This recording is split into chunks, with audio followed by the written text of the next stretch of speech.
Remember the name of the show this time, John.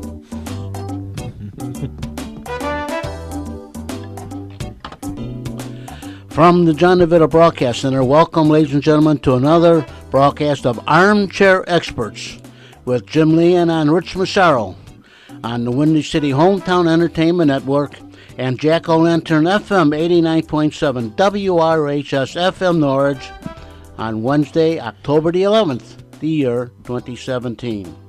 And now, here they are, bright eye, bushy tail, and with a sad look on their face because the Bears lost last night, Jim and Rich. Jeez.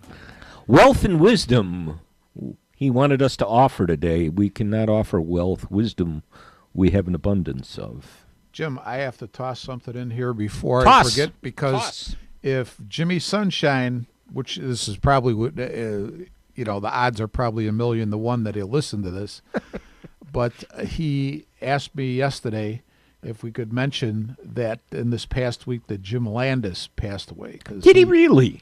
Yeah, Jim. I did not know. Yeah, a couple days ago. Oh, he was one of my favorites. And Jim had mentioned that when he was a kid. Now, he's a Cubs fan now, but he was a Sox fan then. And he said Jim Landis was one of his favorites. So he wanted us to mention it. And I said, hey. How old was he? I don't know. I think he was in his 80s probably, I guess.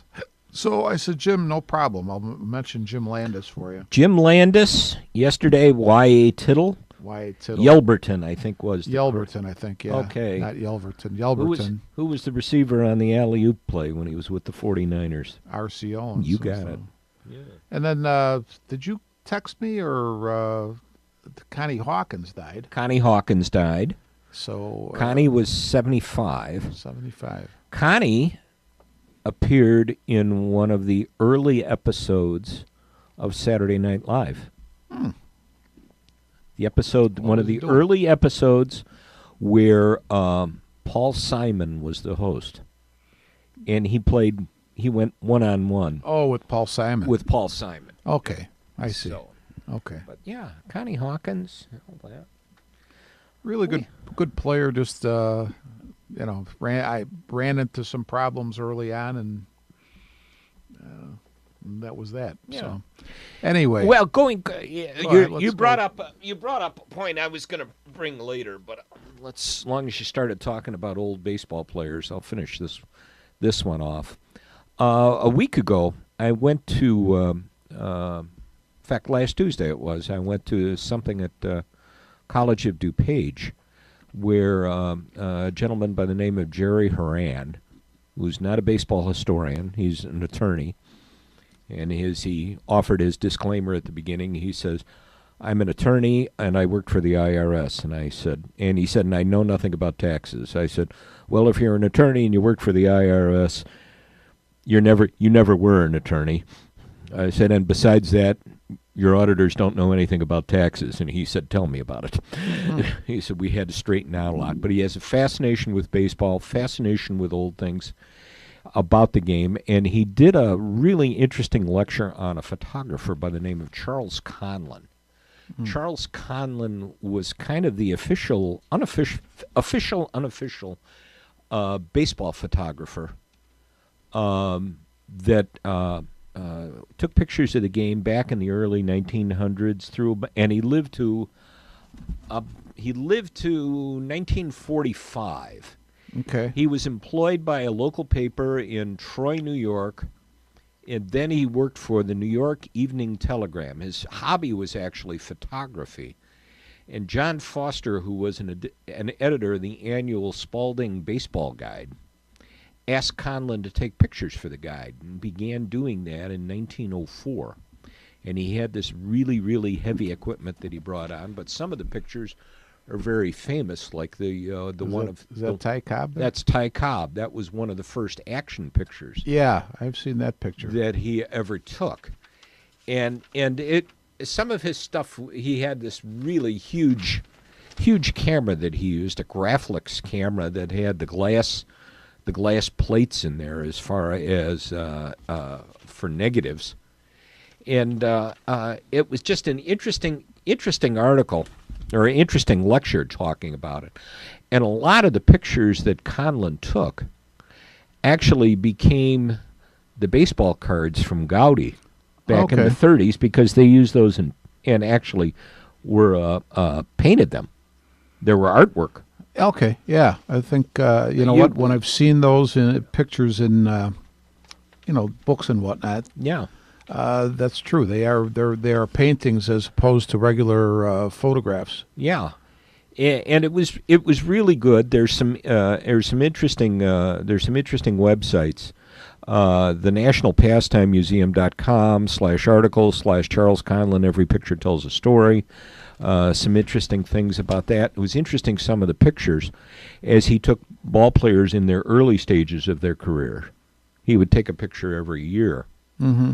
And here is an earlier one of that I just have here with Babe Ruth, but then when Babe Ruth played for the Braves at the end of his career. Okay. So yeah. But the one that was the most interesting. He took a picture. He showed a picture of a guy by the name of John Martina. John Martina played 1 year in the major leagues, and it happened to be a good year to play in the major leagues for him.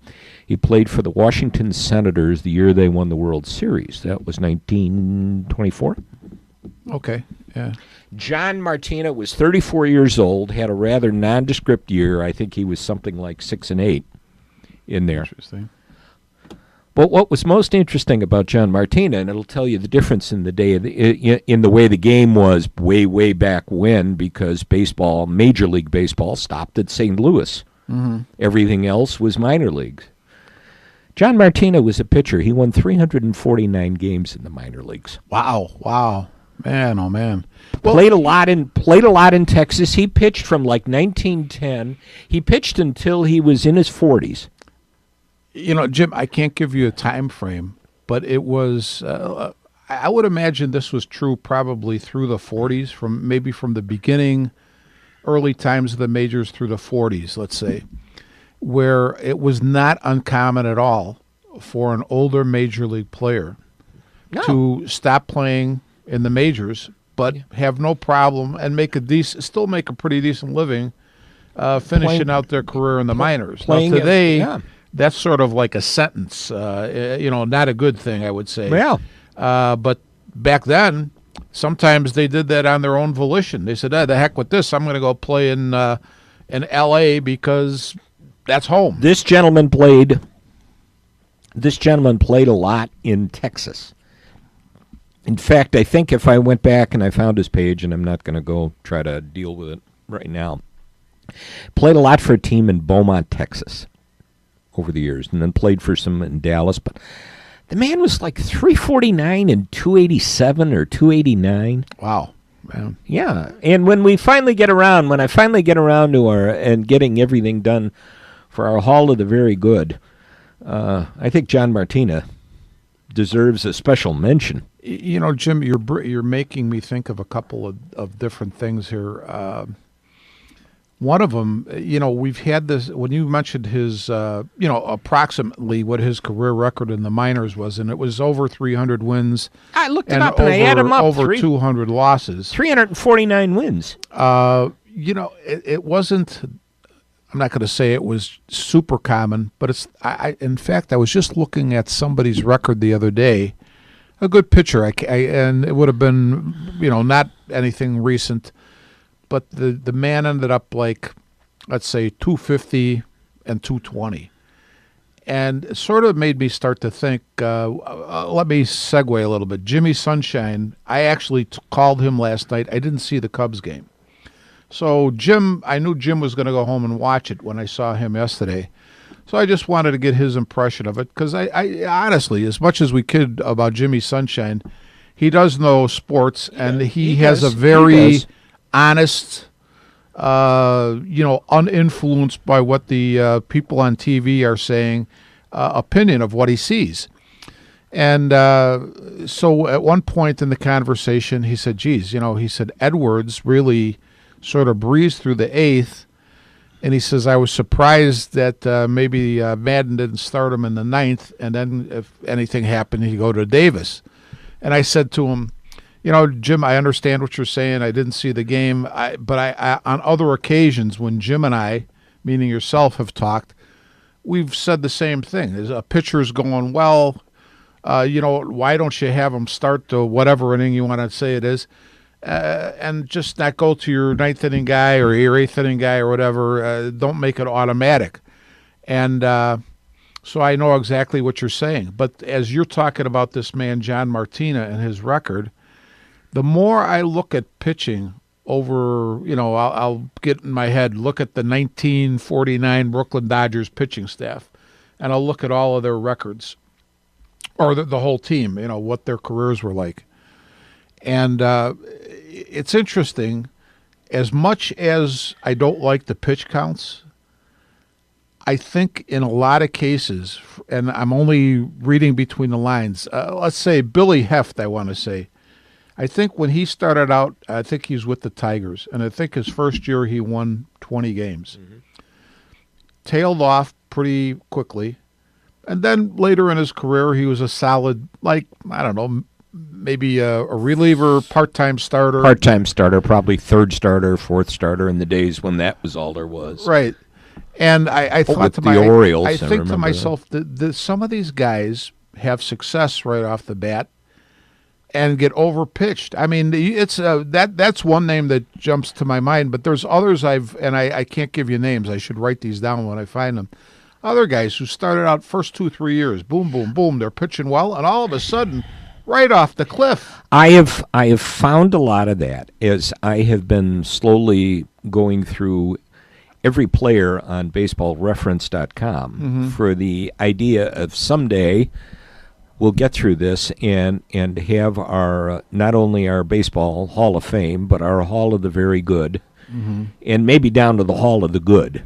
Well, and the issue that I see the same thing as I look at some of these records.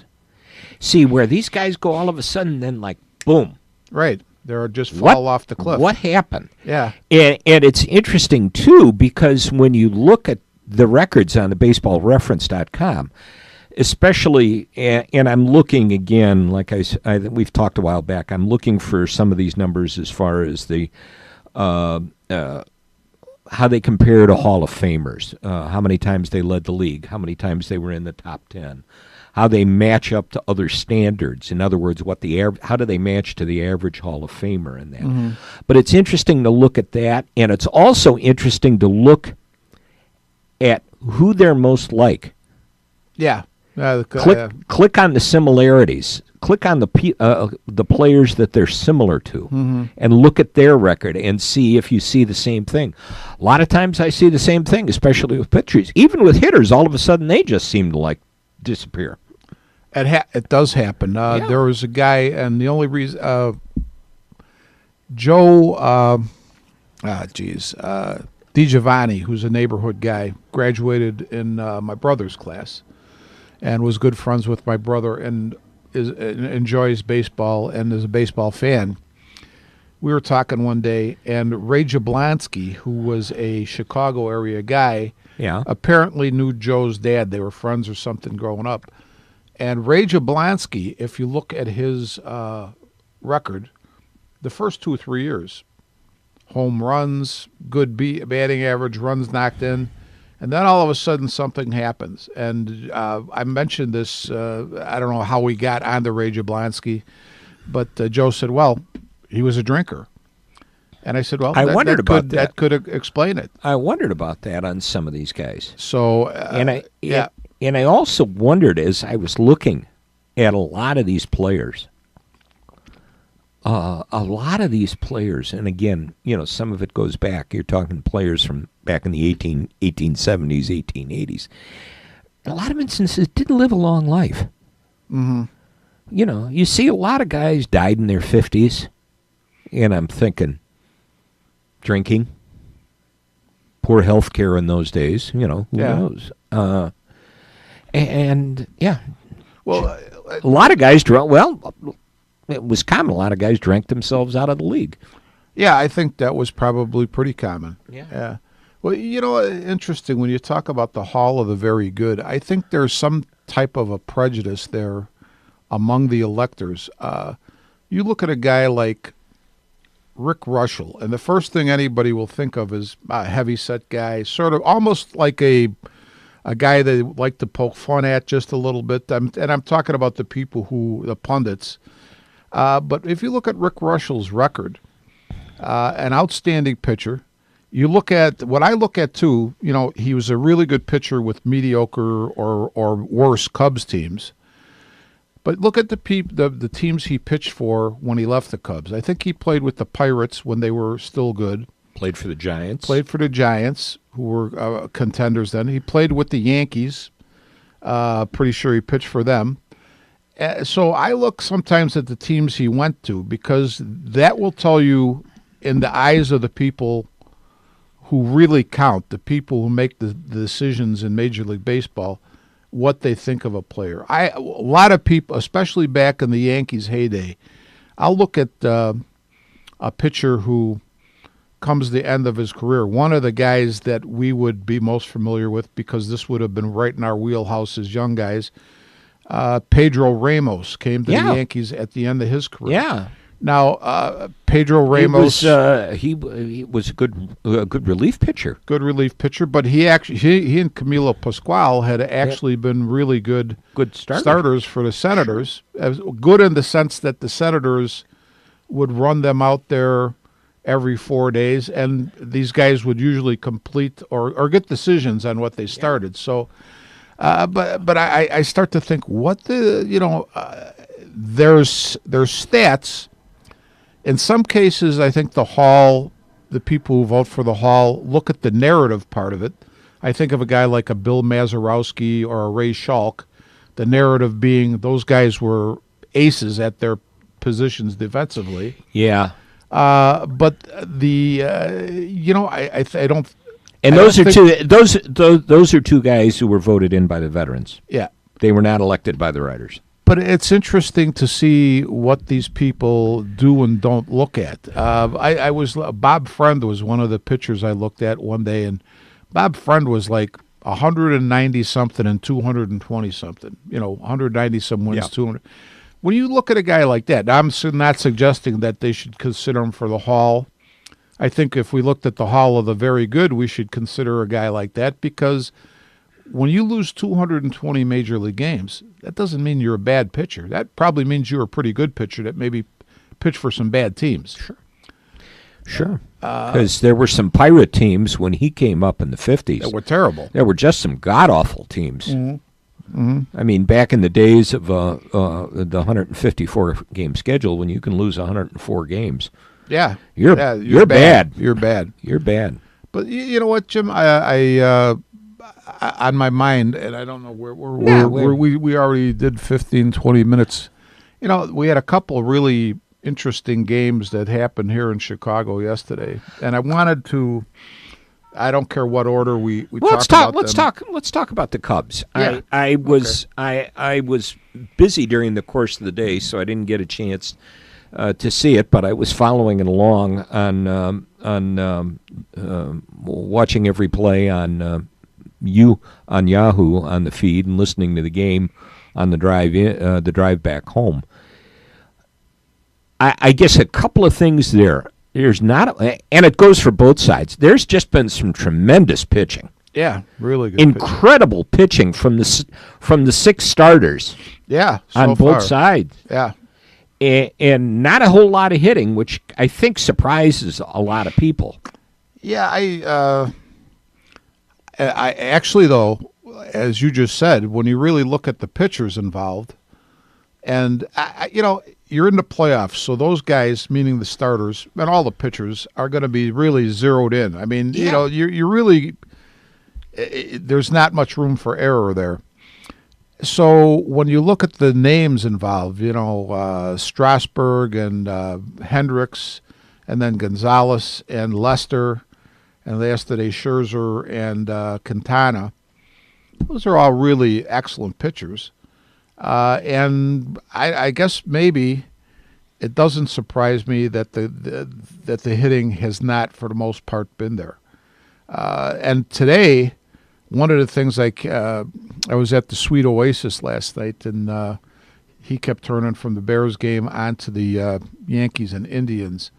And then finally they flashed the starters for today being Rourke for the Nationals and Arrieta for the Cubs. I was just going to ask who are the Nationals starting today? And I think the natural instinct for most people is to say, "Oh my God, the Cubs! You know what? They're going to win this thing." But you know what? You can't really say that. You can't say that. You've got Arrieta, who's had some injury issues lately, and the last start. I mean, let's face it, he missed his last start in the regular season, Right? because of the hamstring problem. Right. And they held him back Till to now. this point to give him some extra rest. Yeah, what you could hope for is that he's in the same shape as Scherzer was in yesterday, and it gives you that type of game. Yeah. I think the wild card in the whole thing is not so much everybody will say, well, Arrieta, right off the top of your head, you're going to say he's a better pitcher than Rourke. But what I look at is, for one game, that doesn't mean much. It could mean a lot, but it doesn't necessarily mean a lot. I mean, the thing you don't know ever, unless you're really playing or managing or something, is how do the Cubs hitters basically match up versus the Washington pitcher, in this case Rourke? Have they not seen him much? Is he going to be somebody who's going to be a little bit of a puzzle for him, or is he going to be easy for him? The same thing could go for Arrieta. I mean, Arrieta, it's a toss of the dice on what you're really going to get with Arrieta today, I think, Jim. Sure. And you're also going to have to you're also going to have to wonder which bullpen shows up today. The ones who the Cub bullpen that's been effective, or the Cub bullpen that didn't do anything the other night. I'm glad you brought up the bullpen, because I'm going to say something twofold here. I was curious as to why on Saturday night Madden let Edwards face Harper, righty versus lefty, when he had Montgomery already, I think, was ready in the bullpen, or probably should have been, knowing that Harper was going to come up. Edwards was the first, and then Montgomery. But forgot. there's something I wanted to point out too. I think it's because I did a lot of managing in softball, and so you're always looking ahead. When Strop came in, Strop did a really nice job, but one thing happened that I said, you know what, this potentially could throw everything off. The way it was setting up was that almost every time Harper came up in that game, he was leading off. They were getting Turner as the last out in most instances. Well, when Strop came in, he got the first two guys out, but he hit Wieters with a pitch. So Wieters was on base. Then Taylor came up and made an out. I'm looking at, and I'm like, you know what? Okay, Strop did fine. He didn't mean to hit the guy, obviously. But what happened then is now you're looking at Washington pinch hitting for the pitcher, Turner coming up, and then Harper potentially coming up with men on base. Right. So that hit by pitch, even though nobody has really commented on it, sort of threw off. Now, say this.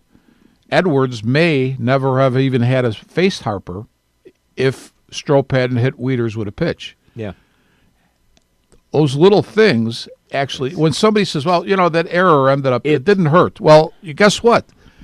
The pitcher threw more pitches. The order sort of, now somebody who might not normally have come up, who's dangerous, ends up coming up. So all of these things add up to things that are important. And you don't know how important they are until it happens to you. And so it's a really interesting thing. I'm not downing Strop. Strop did a good job. Again, he hit the guy. He didn't mean to hit the guy. But it threw things a little bit off in the Cubs world, and not many people are commenting on it. But because that's what I look at, I'm like, you know what? I don't like this. Harper's going to come up maybe with men on base now instead of leading off. Yeah, and it would have been interesting. I didn't have the game on radio, to listen to that to see if somebody would have, if Pat or Ron would have caught on that and brought that up. I've been listening a lot on. It just happened to be the way it is. I've been listening to a number of the games on radio. I've heard most of it on radio too, but I do want to say this. I hate that. Well, go ahead. Criticized in my own mind. I criticized Madden for leaving Edwards in to face Harper. I don't know what his reasoning is, but I want to say this again, and we've said this before. On the overall, I think Joe Madden does an excellent job. The more I've been thinking about this. I was in Laser Nights on Friday watching the first game, and there's a gentleman who comes in there, Tim. He's still got an Irish accent like he's off the boat, big Cubs fan. And Baez was up at one point, and he said something to Tim said something to the effect of, my son, once you get, that discipline at the plate, you're going to be maybe a superstar. And what I was thinking before we came on the air today is that I think where Madden doesn't get enough credit, you look at guys like Baez. Schwarber was getting heat yesterday because he didn't make a play. You've got two really horses on this team, which is Bryant and Rizzo. Right. They play almost every day. Contreras has been in that boat. Yeah. It looks like he probably will be that same type of guy. But when you look at, say, Baez or Schwarber or Hayward or Happ, Zobrist, Russell, these guys are all good players with their weaknesses. And Joe manages to get, I think, the most out of their strengths. He really does. Yeah. Earl Weaver-like? I say Casey Stengel. Casey Stengel-like, too. Yeah. Yeah, it was interesting. I would just say it in passing. I enjoyed games on the radio, but Coomer drives me nuts sometimes. Mm-hmm. He's a little too nicknamey and a little too baseball slangy all the time. That just makes me makes me nuts when I hear, he got the punch out. He hit the bomb. KB. Yeah. I kept thinking, early in his career in Chicago, I kind of liked listening to Hawk. Mm-hmm. And then he started using all the nicknames. Okay. Doing a Sox game, and I'm looking at something in the paper and going, I watched the Sox game with Hawk, listening to Hawk the other day. I didn't know who the hell was playing. Well, let me ask you this, Jim. If I told you that I asked Jimmy Sunshine to give me his recap. Yeah. You didn't see the game, neither did I. But I'm going to ask you, sight unseen. Who do you think that I said, Jim, or I think he offered this. He told me who he thought was the outstanding player of the game. And I know it's an unfair question because you didn't see it yourself, but who do you think he may have come up with? Rizzo? No, he actually mentioned John Jay. Oh. Yeah. How could I not? Yeah, John Jay. And again, I didn't see the game, but he had said John Jay made at least one or two really nice catches. Also, what Jim liked is he moved somebody up really well on a bunt situation. Yeah. And so Jim is what I like when I talk to Jim. Jimmy, let me just I'm not going to get away from it for long, but a few years ago, I volunteered to help coach the Union Ridge 16-inch boys softball team. So Jim came out a few times, and I have to say, I know my softball, I know my baseball, and I would say I'm a good overall guy. I could look at the team and see who I think needs to be where and who needs to be where in the batting order, and I'm good at that. But teaching the little things of the game, I would say, is not one of my strong points. Maybe hitting I can do. Hitting is probably my strongest. When it comes to the field, when I played myself, I can't tell you how I did what I did. And I can't pass that information on to anybody else. Now, I watched Jim work because Jim was an outfielder. I watched him work with outfielders and was highly impressed just the stuff that I could never think of. This is the way you catch the ball, and this is the way you set up to throw the ball, and this type of thing. So when Jim looks at a baseball game, I listen because he's looking at things that are totally different than the things that I'm looking at. Yeah, it sounds like, Jim, you're looking at the big picture. Right. And he's looking at the small details. Right. Which would made you a good manager and made him a good coach. Yeah, exactly. Yeah. Because that's the way it's going. Let John go fix what we broke.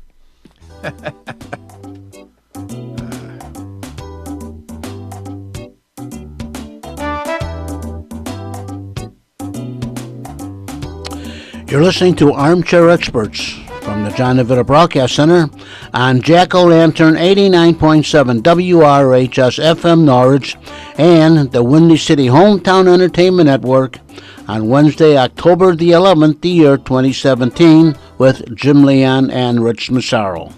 And this is Jack-O-Lantern 89.7 WRHS FM Norwich, Illinois. And now, back to Jim Leon and Rich Massaro. Wealth and wisdom. Here we are. I got $1.67 in my pocket, and I'm a smart aleck. Well, I tell you what, I would say that the first half an hour, if you really listened, you got your money's worth. Oh, yeah. We got a little variety of subject in Yeah, there. we went back and looked at baseball history and interesting discussion about the Cub game yesterday. It was an interesting ball game. Certainly listening to it on the radio was enjoyable. Well, the one thing I would say, I sat in the drive. By the way, I sat in the driveway until listened. that lead run came home. I have to say this: that where the Cubs, I think where the Cubs have their strength is that they can win a ball game like that. So far, and I'm not saying Washington can't, but so far from what I've seen, they haven't shown that ability. The Cubs can squeeze one out, which is at this stage of the year is a huge thing. That's huge. So maybe the Nats can too. They just haven't done it. But I had a guy. I have to ask you this. Chris from the Sweet Oasis asked me the other day. He says this guy Harper is going to get like $400 million. He goes, do you think he's worth that? And I haven't seen Brian Harper play a lot, and I know he's an outstanding talent. But I think I know what Chris is saying there. $400 million is a lot of shekels there. And is a guy really that valuable? Is somebody that really that good? Yeah. And when you look at it and you say, well, when they talk about signings, well, we can pick up this guy for $7.2 million a year for 5 years. He's a bargain. Yeah, he's a bargain. That's right. And you think that this guy is going to go out and get maybe $400 million. You stop the clock over here, John, just to let you know. Yeah, the clock stopped. The clock stopped there on the air thing and the timer, so I know. Did it get turned off some way? Yeah. We've got John. There we go. Okay, we're back. Okay. We're I back. got John in a panic there suddenly. Yeah. I do this just to make sure you're listening. Yeah. Where were we? Yeah, well, you go back and you think about how much they paid A-Rod. A-Rod. And then everybody thought, oh, my God, they're going to pay him $250 million? Well, you go back and you think Bobby Bonilla is still getting his deferred money from the Mets. Well, think about this, though, Jim. I'm glad you brought up A-Rod because I'm not saying A-Rod was worth $250, but think of A-Rod at the time was thank you, John, was a power-hitting shortstop, right. Young guy. Right. Thank you, John. I'm good. And, shortstop, I'm not trying to put down outfielders, but there's a lot of guys who can run down a fly ball. There's not as many good shortstops, and especially ones who are going to hit a ton. So, not saying that A-Rod was worth $250, but in one sense, I could understand the big cash outlay for a young guy like that. I'm not sure that I'm as in tune with Harper getting $400 million. I don't know either. And it's interesting too, looking at records of players. As I said, I've been going through baseballreference.com every so often and starting to think of things. Just like you, a name pops into my head. Right. And I start to look at things and start to look at some of the current players. You realize, I mean, you've got guys who right now playing in the game. Mike Trout, Harper, Jose Altuve. Oh, no, there's a guy. There's a guy. Yeah. Kershaw. Just a few names that pop into my head. As you look at them now, these guys are Hall of Famers. Yeah, sure. You just look at their careers and look at, even though I'm trying to boil this down to a number, to a standard, just as we get everybody, try to get everybody looking at them the same way. These guys, Cabrera is going to be Miguel Cabrera. Yeah, yes. Cabrera is going to be one of the best hitters I've ever seen. Yeah, Ichiro. Another guy. I mean, how the heck do you pile up those stats when you start your career at 27 or 28 or something like that? Yeah, that's amazing. Yeah, whatever he gets, he deserves. These are guys that once they're done, into the Hall. Definitely. Although sometimes when the writers, Greinke too. Oh, you know what? I want to clarify something here. I am not trying to put Bryce Harper down. I'm just questioning the number that they're throwing on. Oh no! I mean, he's got talent. There's no question. And interesting guy, fun guy to watch. I think he's a little bit of a. They want to paint him as a new age warrior. I think he's actually sort of old school myself. I think so. I think so too. Some people would say, "Oh, he's just a hot dog. He doesn't follow the rules." Well, I'm sick of hearing what the rules are. Well, we talked about this in terms of Javi Baez last time, where it was the guy who writes for the Sun-Times made some and it ticked us off because we're old white guys. But he said, "Well, the old white guys make the rules, and they, they're the ones who think Javi's a hot dog." And you and I both agreed that Javi is a good ball player. He's a very intelligent player, and I don't really see. He's sort of flashy in a way, but he doesn't do stupid things. No. And I ran into Gary Paulson, who you don't know, who's a very fine ball player who's had a really good college career at North Park. He's in the North Park Hall of Fame and has been a really good 16-inch player for years. And we're talking about this comment. And I said, well, a good friend of ours and somebody you've met that's been on the show, I said, Davey Rule was could be called a bit of a hot dog. But an excellent player. Everybody who played with him loved the guy. So what are we talking about? A hot dog. But and I'm digressing here a little bit, but I mean, Harper, I think he's having fun, but they're out there. But the other part of him, I think he's got an old school part of him as well. I mean, I don't think you diss Bryce Harper and get away with it. No, and it's good to see.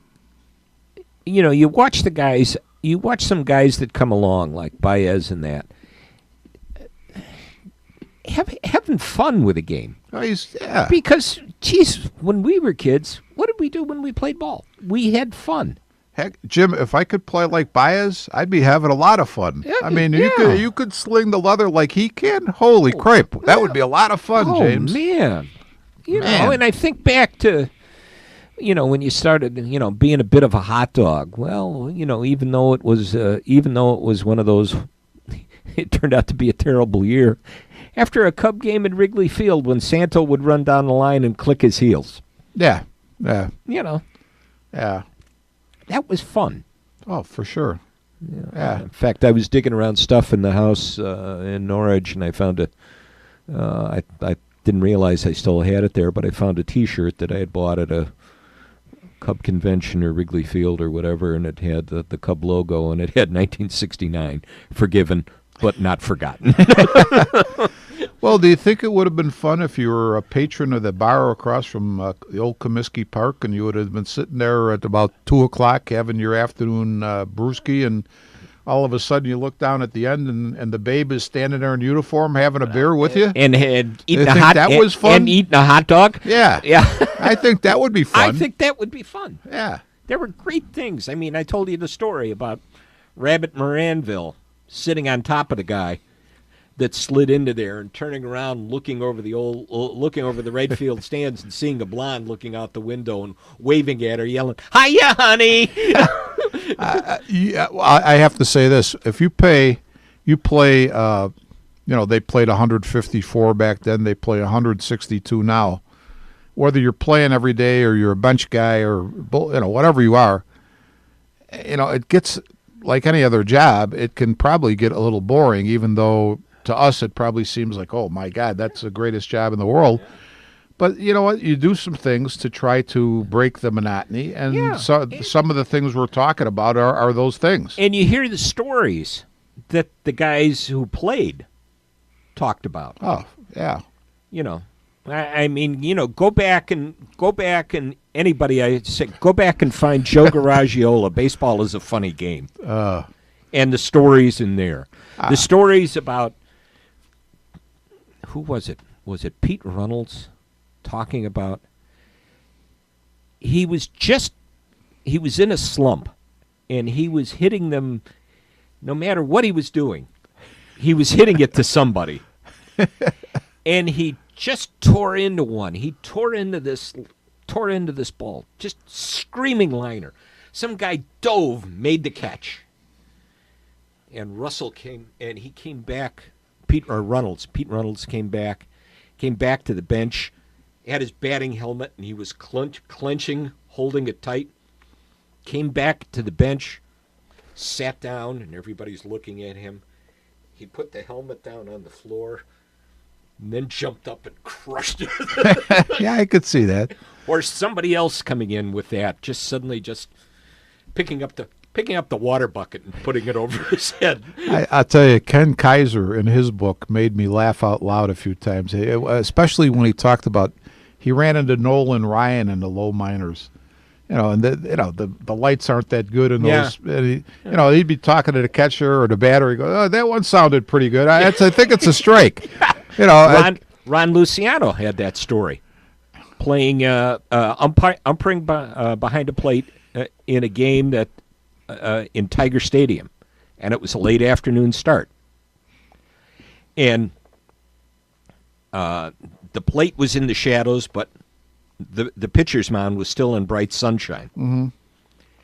And he, Ryan threw. I can't remember who he said the catcher was, but he said, "Ball." And catcher just turned around and looked at him. He says, "I looked at him and I went, sounded low."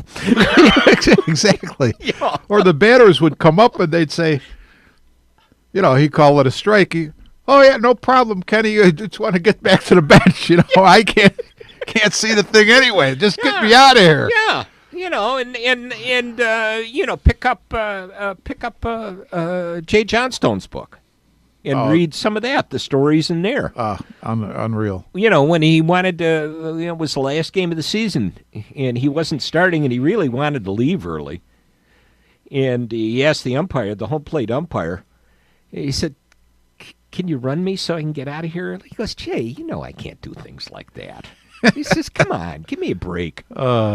So he said, first pitch, he called a ball. He says, I yelled. I went, "Geez, you missed that one." He says, he looked over the dugout and pointed at me, and he says, "Johnstone, get out. You're through. You're done." He said, "Thanks, I'll see you in spring training." That type of stuff to have fun. Well, baseball is probably the one game that is actually fun. I mean, the other games are more serious, I'd say. I mean, you don't see that type of thing unless you watch the Harlem Globetrotters or something play basketball. But no, the other games are more serious. Baseball's more fun. Golden State Warriors have fun, if you want to talk about basketball. Here's some fun you see out there. Some fun. They're having fun. Now, let's talk about fun. Let's talk about the fun thing that happened last night. I'll ask you a question that somebody brought up today. In fact, when I was driving in Jim Miller's on the midday show with the boards with Spiegel and Parkins, I forgot who was doing the show, and they asked him a question. They said, if Mike Glennon would have started last night, would it have made a difference? I actually thought about that, Jim, and I it's hard to say. And I'll tell you what Miller's comment were. And I think that Glennon probably could have won that game. The thing that strikes me about this, and I'm anxious to see the way the papers play this, because they can, they're sort of two-faced. Everything that they criticized Glennon for last night, other than the fact that Trubisky is more mobile, obviously. I'll tell you what, I watched the game and I kept thinking, okay, he got sacked, never saw the sack coming, fumbled, gave up a ball inside the 20. Even the touchdown pass he threw. And I'm not saying Trubisky's not going to be good, but I'm just saying threw some terrible passes, made some terrible decisions. We had what the media claimed was all Glennon's fault with the bad cadence. We had guys jumping off sides last night again. Miller's comment was... Go ahead. Miller's comment was, no, it wouldn't have made a difference because the same mistakes would have been made. The same mistakes were still there. So I guess, okay, I'll agree with Miller. So what does that tell us? That tells us, it tells me anyway, that maybe it's not so much the quarterback in this case, but it's the supporting cast. Yes. I would say, again... Yes. Of course, Trubisky is more mobile. He threw the ball slightly further down the field, not much.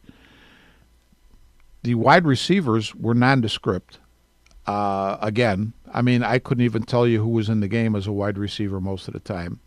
I was amazed when they said at halftime he had completed 9 passes, because I was like, to who? Well, the interesting thing was, now he ended the night 12 of 25, I think. Mm-hmm. His opening, at the beginning of the game, he was 7 of 9. That I didn't see. What does that tell you? Those were the scripted plays. Okay. And when they had some of the drive, I guess they had a long drive. Mm-hmm. And there were some things that came back that he moved the ball well. But again, they kind of went back to the script. Mm-hmm. He really has nothing to work with. No, I mean, he's got the same problem Glennon has. Yeah. Although I have to say, Glennon took a lot of crap for bad throws, which he did make. And I understand that this guy is a rookie, and because of that, he'll get somewhat of a pass. But I have to say, especially that last interception, I mean, you got to throw it. I'll tell you what, as soon as he threw it, I knew it was going to be intercepted because Smith was standing right there. Yeah. There was no way he was going to get that ball to be a completed pass, unless the receiver mugged the D-back and committed pass interference himself. I don't care if you're a high school guy playing with the pros. You're not. That's a mistake you can't make. You got to throw that ball away. So, again, I'm not really criticizing him, but what I'm saying is, what's fair is fair. I mean, you criticize Glennon for the same things that that happened last night with Trubisky. Here's the weird thing.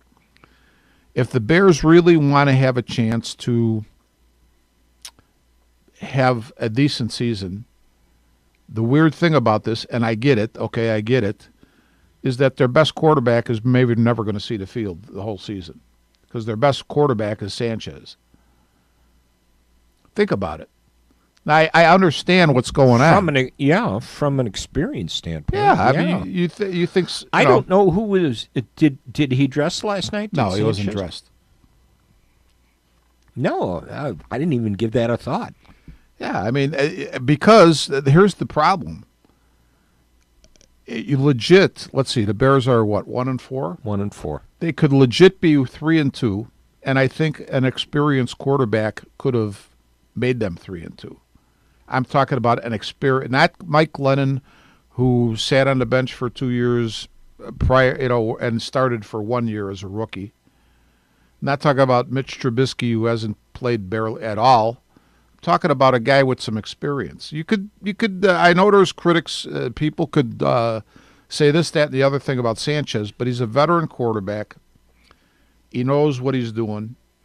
I'd say the Bears could be 3-2 with Sanchez in the saddle, because you're talking about 3 games that are lost by. You're talking about 1 win, which we got, and you're talking about two games that came down to the could have been salvaged. Packer game would have been a loss. That's a loss, and so is Tampa. And so was Tampa. Those are losses. There's the quarterback couldn't do a diddly squat about that. Yeah.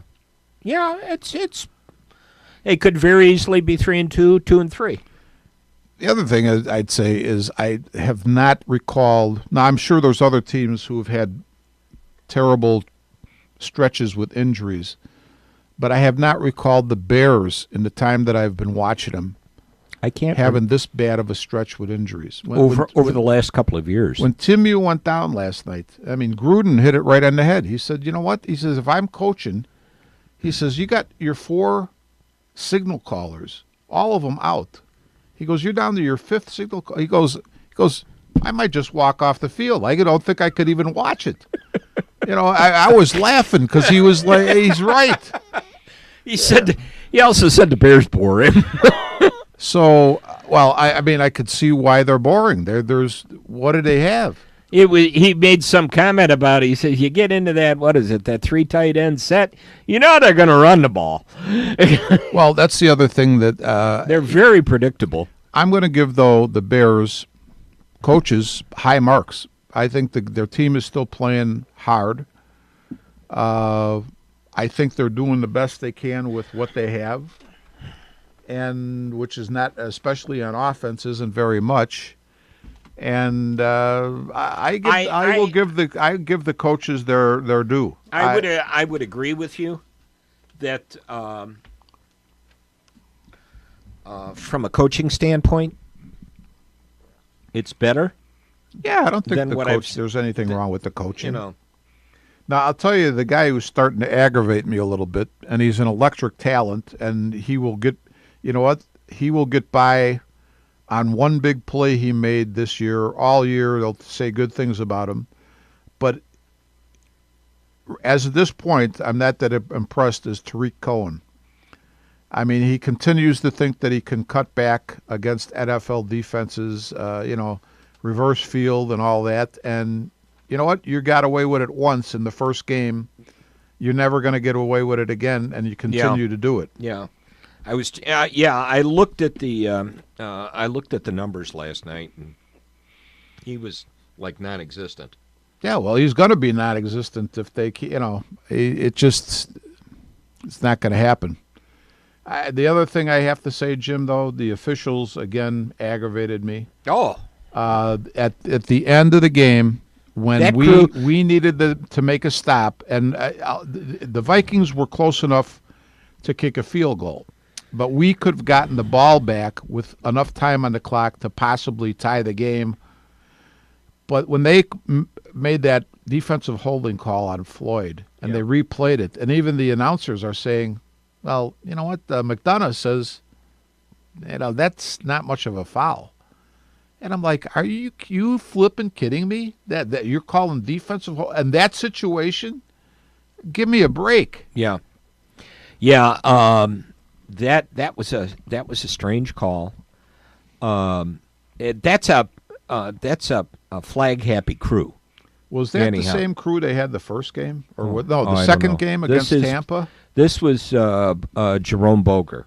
I'll tell you, that's a terrible. That was, and they're a flag happy crew. Well, did you see the offensive pass interference they called against the Bears? I saw the highlights. Another, and again, the announcers are saying, "Where's the penalty?" Basically. Yeah.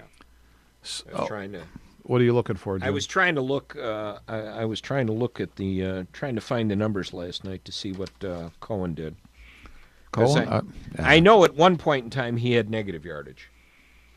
Yeah. I mean, he needs to actually go where the play is supposed to be going and give it a little shot. If you watch Howard is a really nice back. There was one play, nothing super outstanding. I think he maybe got 8-10 yards on it.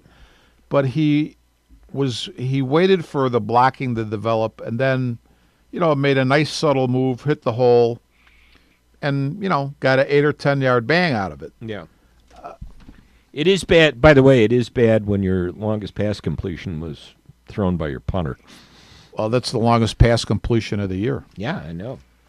And McDonald looked really good doing it too. Yeah. Is he your backup quarterback now? I mean, he was cool as a cucumber, man. He was going to make sure that ball got where it was supposed to go. Yeah. That was a nice play. Yeah.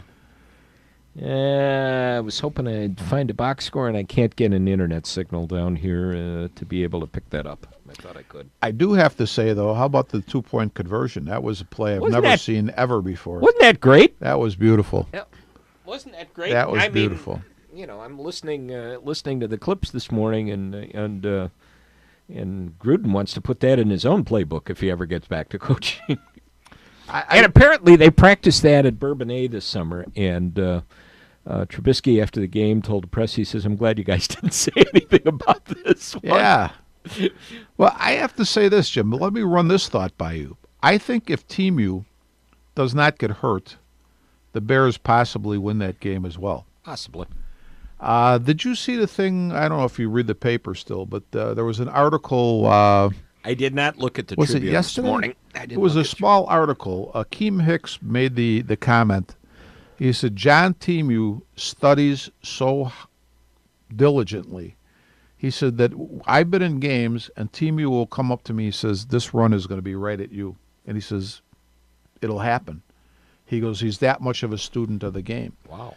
There's an example, impressive. Jim, of I think Timu is a good example of where I've always said I don't begrudge anybody making whatever they can make. The money, doesn't bother me. But I think the fact that John Timu is an undrafted free agent has hurt him a bit and maybe even hurt the Bears because they have to go, say, with Trevathan and Freeman, and they bring their strengths to the table. And I think Kwiatkowski will be a good ball player as well.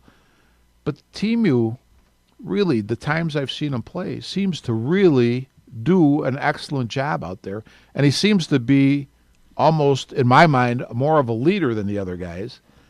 And yet, I think he's constantly on the, he's cut, put on the practice squad, eventually brought up because of injuries, plays a little bit, does well. Then somebody will come back from suspension, injury, whatever. He goes back to the bench. Down. He's the shuffle. And I'm thinking this guy may actually be one of our steady inside linebackers.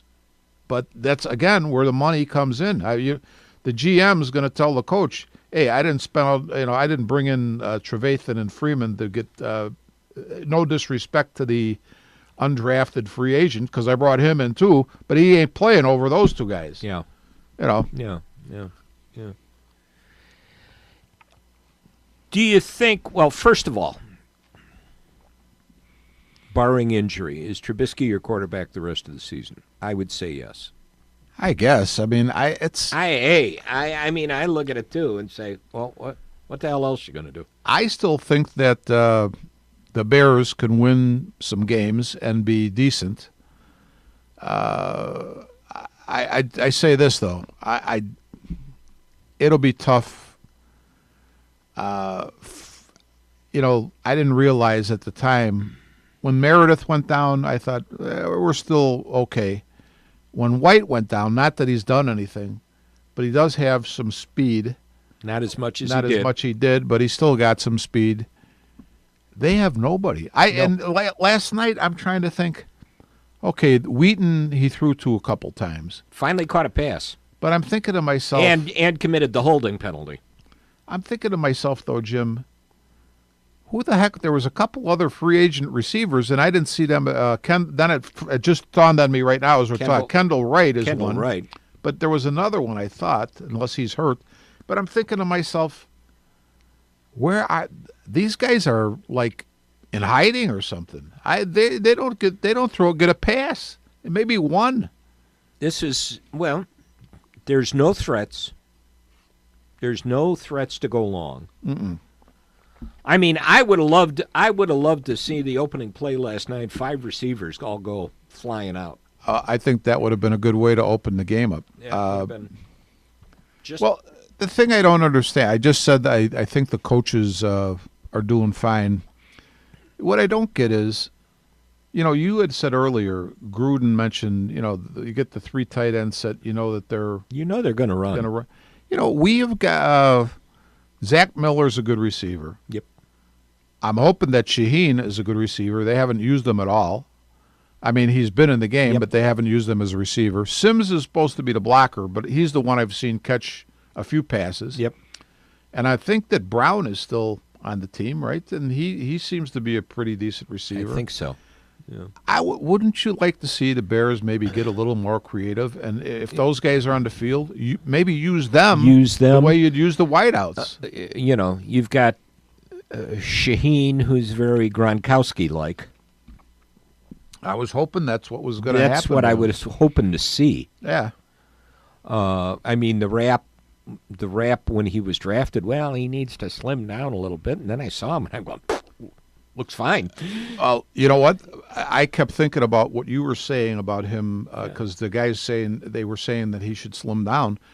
When I did see him, when he caught the TD pass in that game from Glennon, I'm thinking, this guy needs to bulk up. He looks too slim to me. I mean, I thought he was way bigger than that. I'd like to see him be. He doesn't look. He needs to look like Gronkowski. He doesn't. Yeah. So, well, it's going to be an interesting season. I think at this point in time, you might as well, you put Glennon in there, you put Trubisky in there. The results are going to be the same, simply because the targets are not available. Trubisky brings more to the game because of his mobility. He's got more mobility, yeah. Your offensive line is improving, and what's really good is he seems to command the line and command the huddle from the things that were being said. That and that's the most important thing. The other thing that's most important, I think, is the culture, and they realize what they need to do. And they need to work together. And it might make a difference in this team. I still find myself, even though we're looking at a 1-4 team now, I still find myself strangely optimistic. I have not given up on that. And I said strangely optimistic was anywhere from 6-10 to 9-7. Sure. No, I think they could still win. Things can turn around. You never totally give up on it. The one thing I was thinking, though, Jim, too, and the one guy who I thought, and I still think he's sharp, but I'm going to criticize Ryan Pace a little bit. He's created a couple of situations that I don't like. One was with this quarterback situation this year. I don't understand why you even went out and got a Glennon if you were going to draft a Trubisky. That made no sense. And, Jim, for the first time, I'm going to agree with you. Well, thank you. Not that this is the first time I agree with you, but, okay, you have echoed what a lot of people have said about overpaying for Trubisky. Seeing what Deshaun Watson has done in Houston, and I grant you that he's got more to work with there. But say if you would have waited your turn at the 3 pick, and then say somebody would have took Trubisky before you, you still could have grabbed Deshaun Watson. Yeah. So for the first time, I'm seeing a little bit why people are saying you overpaid for Trubisky. Yeah, I mean, would Deshaun Watson have had the same success here? I don't know. Well, I'll say this: I'm sold on Deshaun Watson because of where he comes from and the guy he played for. Mm-hmm. And I'm going to sound like a meatball fan, but I know it will never happen. I just don't think it will ever happen because I don't think the connections are there. But if we were ever going to switch off of John Fox, and I don't have a problem with Fox, but my problem would be be I think Fox is done at the end of the year. Yeah, honestly. He probably is sick of this himself. I think he's done at the end of the season. But you know what? I wouldn't mind seeing them give a guy like Dabo Swinney a shot. You know, I truly feel your next Chicago Bear head coach is going to be Jim Harbaugh. Jim Harbaugh. Now that's an interesting thought. Because the only question I would add, the only thing I would say is Harbaugh's act wears thin after a while. Now, you know, it was nice to watch the game Saturday night. It was an interesting ball game to watch. Yeah, bet you it was. We, you know, and I kept telling Dana near the end of that fourth quarter, I said, Spartans are trying as hard as they could to look at Michigan and go, here, you take it. You win. Nice win for the Spartans. Nice win for the Spartans. But I also think of looking at the game and thinking of a comment last year that I read, I think probably online from one of the Detroit papers, that after the game that Michigan won at Spartan Stadium last year, and it was a tough ball game. It was a tight game, you know, and considering as bad as Michigan State was last year, the comment that one of the players made, one of the Michigan players made to one of the Spartan players was, you know, you guys kicked the crap out of us, mm-hmm. and we needed that because we've just been sliding by, and some of us notice it, but not everyone does. Yeah. You know, and you look at the Big Ten East this year. I'm sorry, Michigan's going to finish third. Yeah. Ohio State, Penn State, Michigan, and the Spartans. I mean, we look as Spartan fans, you know, Spartans will. We look as Spartan fans, and I'm going, hey, I'm going to be happy with 6-6 and hear those magic words bowl eligible. Mm-hmm. Well, you guys are going to do better than that, yeah, though, I think. Yeah, I think so. So there's a defense that's really good. I love that kid, Joe Bacci. You know, it's a young team, a young defense. You got a quarterback who's really mobile. mm-hmm. In some aspects, reminds me a little bit of Kirk Cousins. Okay. You know, so what's his name again? I've heard it. Ryan Lewerke. Yeah. You know, and I mean, he can run, he can pass. The running game still needs some work. The offensive line is decent. The defense is very good, and that's always been a strong suit of a Mark D'Antonio team. Well, and I think the next coach of Michigan State is going, whenever that comes, is probably going to be Pat Narduzzi. Does Clint Jones and Bob Apisa still have some eligibility? I would like to check that out. Yeah. In fact, I think I saw something. Bob Apisa, it was just put into the Spartan Hall of Fame. Good. He should be. Yeah. I think I just saw something about that. Yep. Going back to this and a couple of things before we get out of here. Talking about the way the season has been. I mean, this is a weird season to try to figure out. The Bears are now what, 1-4, mm-hmm. but you also have to look at teams that you're looking at the roster. The Rams are 3-2. The Jets, who were supposed to tank this year, are 3-2. New England, who was supposed to go 16-0, is 3-2. Yeah, that doesn't really surprise me though. Their defense is it stays straightened out the other night against Tampa, but Jim, think Jacksonville's about this. 3-2 even. Jacksonville's got a good defense. My feeling about the NFL is it's just such an up and down league. You never know. I mean, it's like what was the old saying? On any given Sunday, and I mean, and it's proven all the more this year. Yep. All right. Well, we've provided wealth and wisdom to everyone again with our little get-together. Definitely. Wisdom, certainly, in abundance of it. Oh, God, yeah. We'll do this. We'll do this again in a couple of weeks and get together, and we'll maybe have some talk about some more baseball talk, and whether we'll see if Cleveland choked away their 2-0 lead. Ooh, boy! I'll tell you. That reminds me, Jim. And but I saw the because we were switching back and forth. The first time I've seen Severino pitch. Yeah, he is a horse. Yeah, a horse. Yeah. I mean, in the 7th inning, and I keep thinking Girardi's going to take him out. He's over 100 pitches. He was still throwing the ball hard in the 7th. I mean, and you know what? I just like his demeanor. I mean, there's no way, he's not looking in the dugout for, are you going to take me out? He's not looking for a reliever. He's out there to do his business, and that's it. I really like him. First time I seen him, I like him. I'm sure he'll be happy to find that out. Oh, definitely. I'm going to write him, too. So. All right, John, play the music. We'll get out of here. Thanks for listening. Hope you enjoyed our little nonsense. We'll do it all again in a couple of weeks. Until that time, we're Taillights.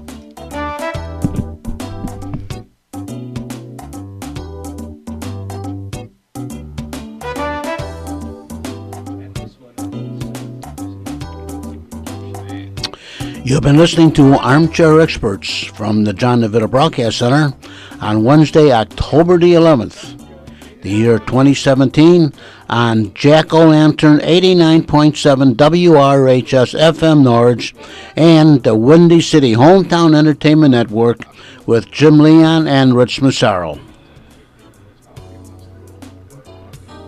This broadcast was directed by John DeVita, and our special thanks to radio station manager Kevin Zefelik of WRHS FM Norwich and the executive producer of Windy City Hometown Entertainment Network, Mr. John Seconda. This broadcast was pre-recorded on Tuesday, October the 10th, the year 2017. Until next time, please be safe, and thanks for listening.